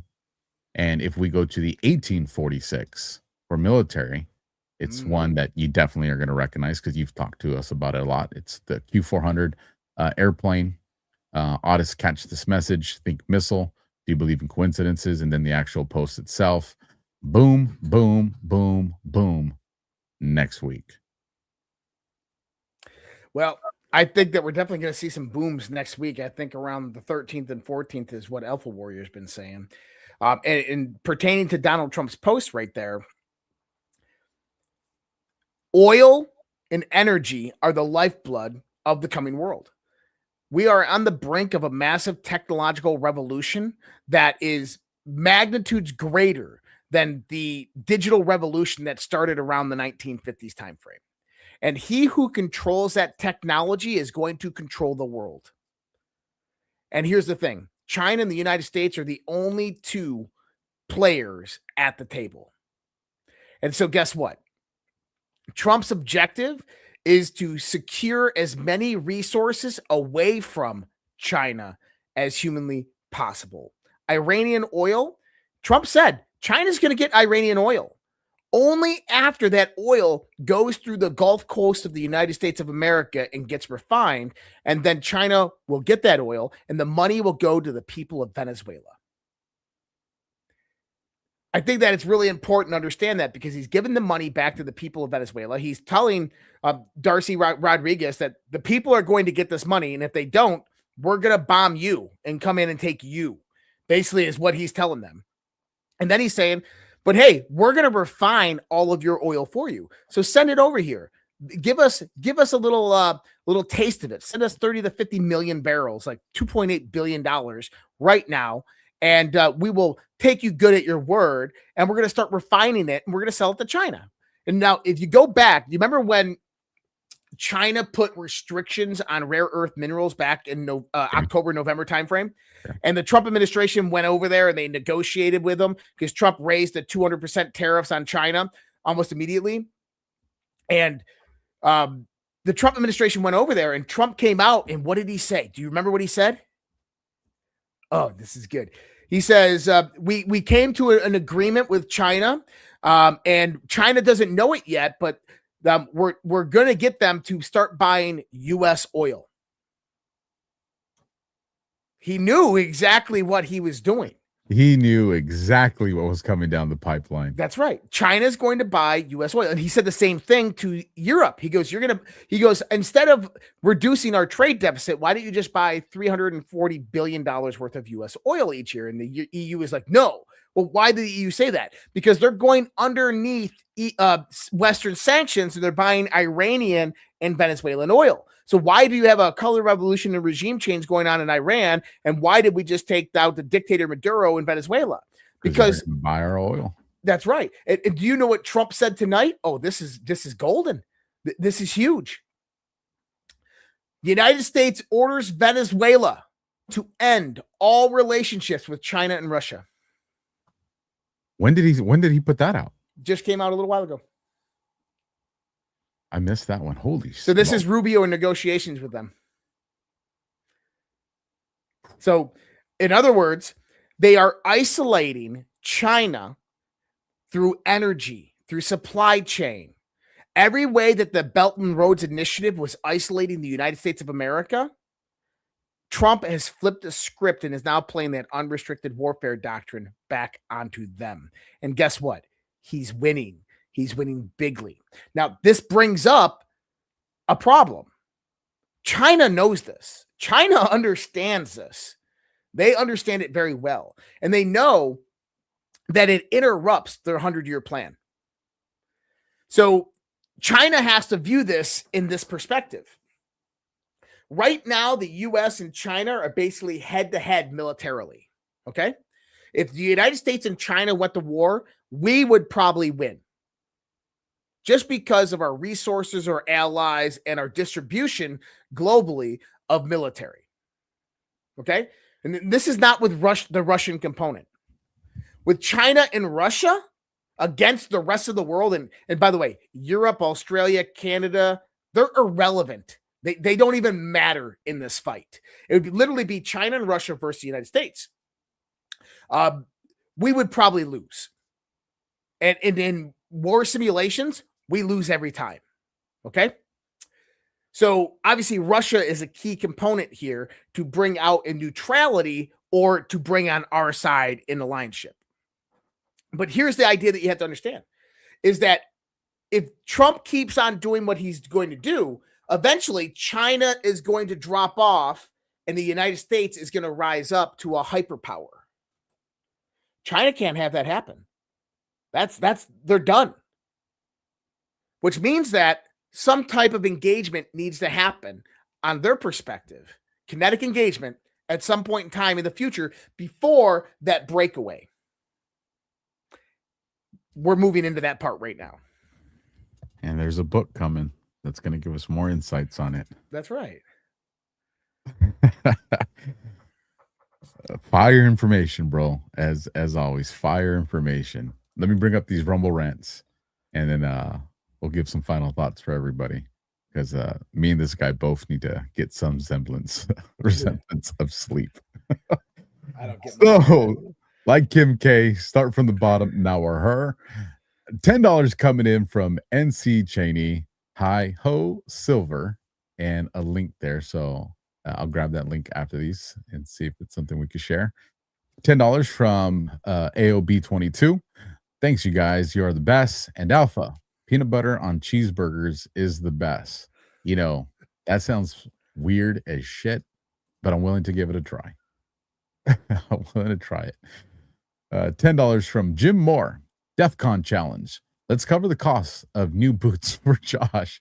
You guys are blessed with amazing correlation skills. If you guys don't know, Josh tried to start a fire in his studio the other night by letting his boot melt on his portable heater. I'm not going to say anything. Dollar for dollar. Sergeant Nick Fury 87. Alpha, I have to rewatch Candace Owens Psyop, but why? My wife was smashing peanuts in my ear the whole time, but she's done now, and I'm all tuned in. Let's fucking go. I hope she shared those peanuts with you, man, if she was doing that in your ear. $10 from NC Cheney again. The key, every influencer tell every citizen needs to call your representative and demand no income tax. That's one thing. That is one thing. $5 from PowerCell 99. Given Don Road doctrine, thoughts on DJT using slogan MAGA and America First versus Make USA Great Again and USA First has been telling us all along the plan. Love it. I see that. I'm tracking. I like where your mind's at on that, Power.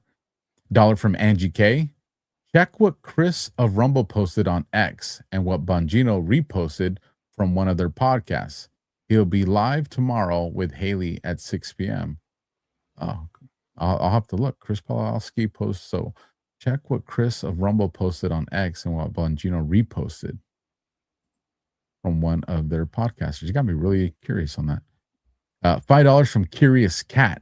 Why route Maduro to Gitmo before New York? Fire out. You get this one, Josh. What was the question? Why route Maduro to Gitmo before New York? Because you have to debrief Maduro. So what do we have at Gitmo? We have interrogation areas that are private. We have skiffs at Gitmo. So my thoughts are that Maduro didn't leave empty-handed. He brought receipts. I agree with that. I think multiple locations were hit for intel, and I actually think Maduro's the one that gave that information. Mm-hmm. $2 from Emerald Dragon, 1333. Actually, on that point right there, I wanted to say this real quick.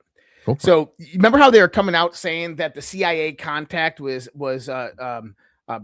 Dorsey Rodriguez, and that she's the one that threw Maduro under the bus? Yeah, she snitched. That's a whole psyop. I want people to know that is a psyop right now. And I want you to understand why this is a psyop. Maduro was the contact that the CIA contact. Maduro was the CIA contact. He wants witness protection. He wants immunity, but he knew that they would kill him. Well, who would kill him? Well, Cuban intelligence, the 50 Cuban intelligence agents that surrounded him. Now, why wasn't 50 Cuban intelligence agencies surrounding Darcy Rodriguez or her brother Jorge? Because they are the linchpin leaders. They are the leaders of it. So now when Darcy rises up from VP to president, They're getting their military ready. She's very verbal. She visits Russia. And then what happens? There's a leak that comes out and says that she was the CIA leak that threw Maduro under the bus. And all of a sudden, Marco Rubio is talking with them and they're giving 50 to 80 million barrels of oil to the United States and they've acquiesced. Why?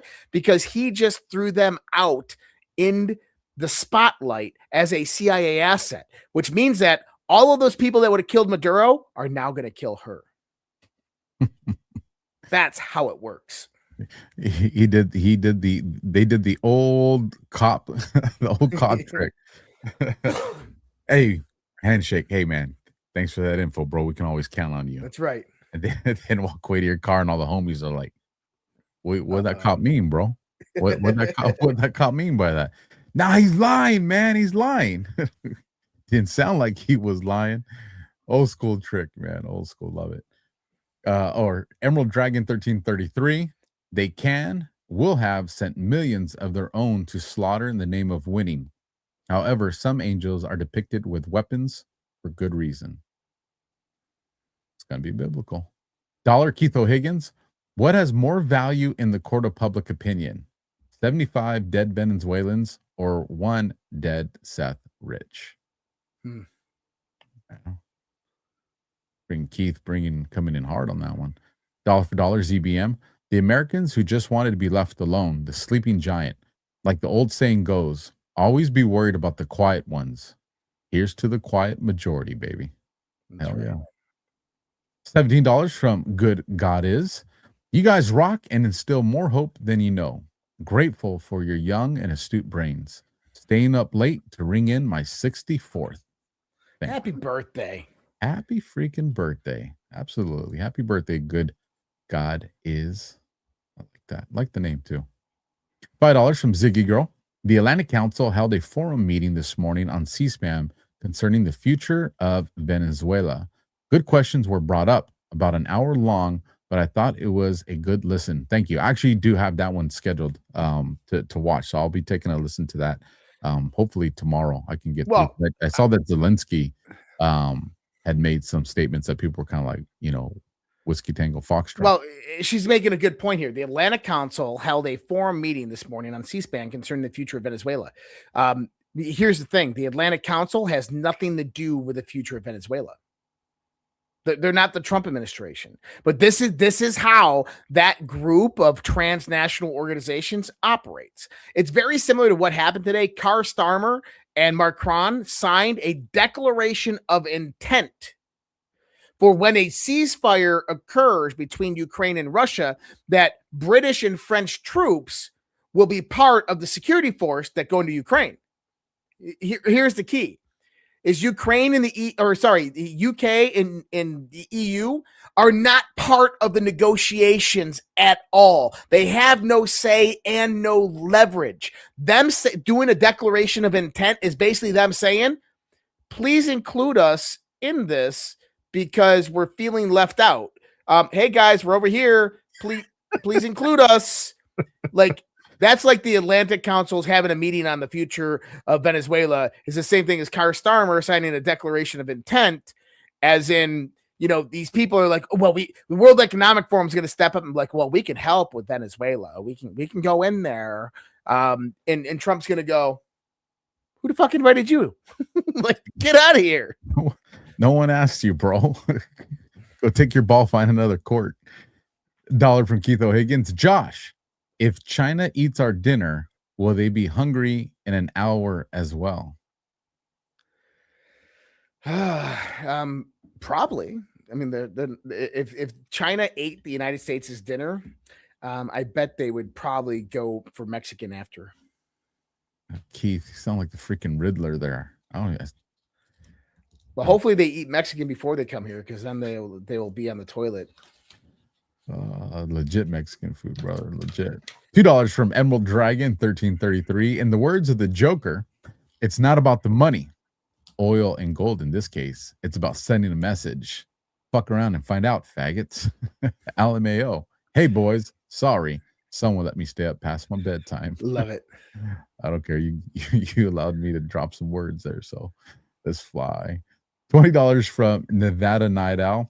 Thank you guys for helping people like me keep our heads straight during those interesting times. Nice to have hope again. Thank you for giving us your ear and your time. $10 from Texas Jules. Happy New Year to everyone. 2026 is going to be lit. Y'all ready for this? Absolutely. Texas Jules, right there. I even hear that song in my head. Y'all ready for this? Don't. $20 from PS Farm Girl. I agree with Alpha. People have no understanding the evil that is out there. Since when are there rules of war? Survival is the goal. You get it. You definitely get it, PS. $20 from Texas Deb. Y'all are the absolute best. Lots of love, everybody. Oh, thanks, guys. Thank you, Texas Debs. $2 coming in from PS Farm Girl again. I love President Trump's new attitude. So do I. He ain't even trying to conceal it. It's like you said, Josh. He's he's wearing the emotions on the sleeve. What I'm saying is what you're gonna get. $50 coming in from Dano J. You really should clip some of these rants out. Yeah, very important people on the back end. Clip some of these rants. $10 coming in from All Good Lori. Good job, guys. Thank you, Lori. $5 coming in from Lisa Urkel 61.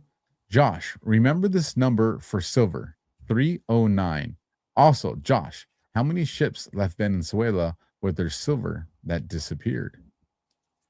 Ooh, I don't know that. But 309, that's 309 grams under the 1792 Commerce Act were equivalent to 1 British pound, or what we would refer to as the US dollar. I think that's what she's referring to. The fact that your fucking brain just knows that shit's just crazy to me, bro. I love it. I'll teach you one day. It's easy. No, bro, I don't want that. I'll never rest, dude. My crayon eating brain it's got enough work that it's subjecting me to. Dollar for dollar, Susan DeBello. Chrystia Free and Trudeau's finance minister just appointed to Zelensky's administration. Huh.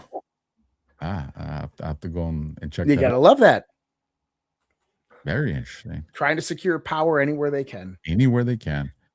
$5 from S-Hole. F the EU. Operation Vladio can blow me.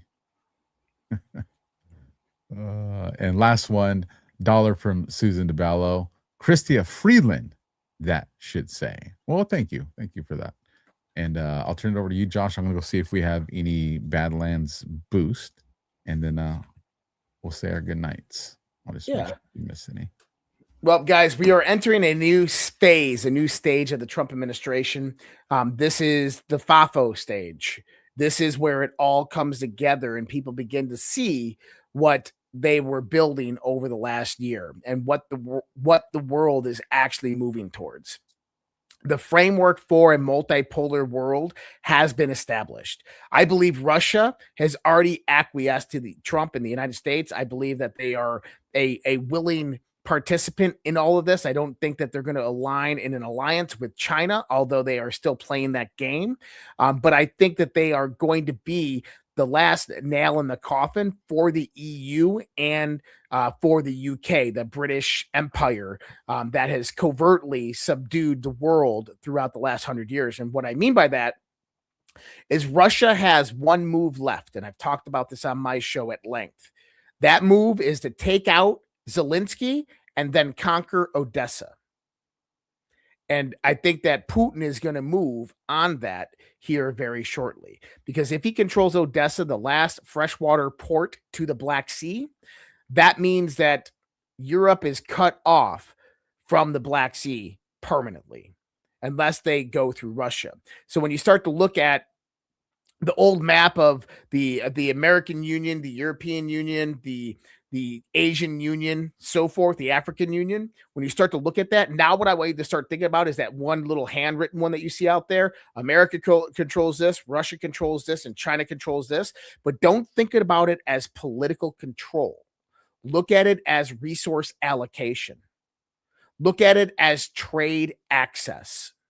Look at it from a multipolar framework, that the big dogs on the block are the ones that are saying, hey, think about this, is if you lived with three neighborhoods all touching each other, and there's 3 different gangs that all hated each other, how do you keep the peace?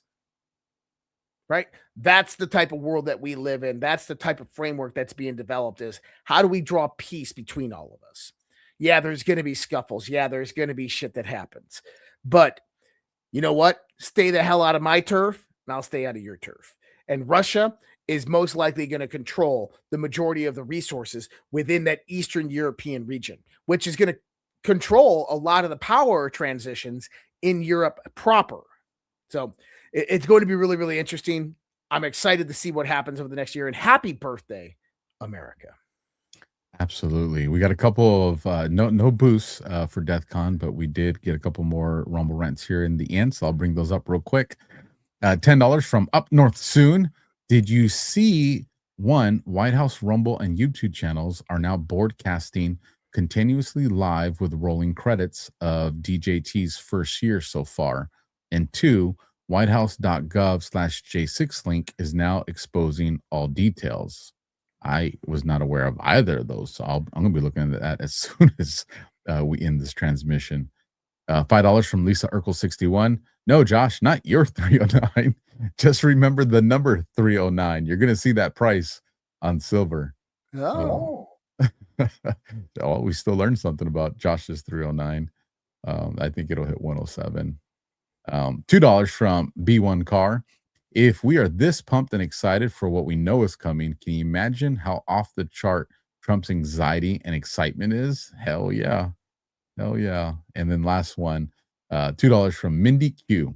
Has anyone here read Silent Weapons for Quiet Wars? I'm reading it now on the Internet Archive. I've not read that book. I haven't either. So I'll have to peep that out. Josh, anything coming up that you want to let everybody know about? And we'll call it a night. Coming up, just a rough show schedule this week, just because of my kids' wrestling matches, but we'll definitely be getting them out there. So if you're watching me over on Rumble or Red Pills TV, where you can find all our links, look forward to seeing you, but it'll be a little bit later of shows this week. And yeah, nothing major coming up, but just gonna keep on broadcasting what's happening in the world. Excited about it. 100%. I'm there with you guys. Hopefully I can have that article for you guys here ready in the next day or two. And on top of that, we might even expand upon it and turn it into a book. It's a book. It's not an article. It's a book. It's like 20,000 words, people. It's a book. And this guy is probably going to come on board with me to make it an actual book. So keep your keep the ear out there. We'll keep you guys informed of that. And I would say 2 shows tomorrow. It's too late for me to do the other show that I recorded today, but it's a time sensitive one. So just look for me showing a show in the morning, morning-ish hours, morning for the West Coast, so early afternoon for you East Coasters. And then of course we'll still have Operation Gladio back tomorrow night. We'll be back from our vacations for that. So other than that, I'm going to eat something, try to get a little bit of sleep tonight. As tired as I am, this guy over here, I think he's on like 2 or 3 hours of sleep. I'm on 2 hours of sleep tonight. And yeah, I got to get some sleep. I got to get up at 6 o'clock to get my kids to school. So there we got it. We'll catch you guys tomorrow. Good night. God bless. Good night. Good night. Okay, let's try this one more time. Rewind. We'll catch you guys tomorrow. Make sure you tune into all the Badlands content that's right there. Go watch the schedule that we have on the Badlands X channel. So again, God bless and good night. We'll see you guys tomorrow.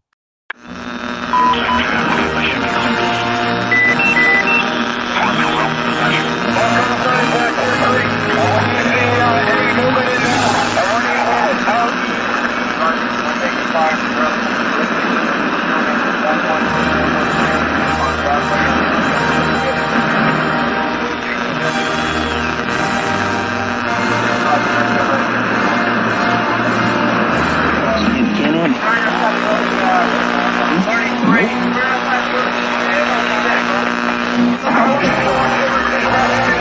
Mr. Top,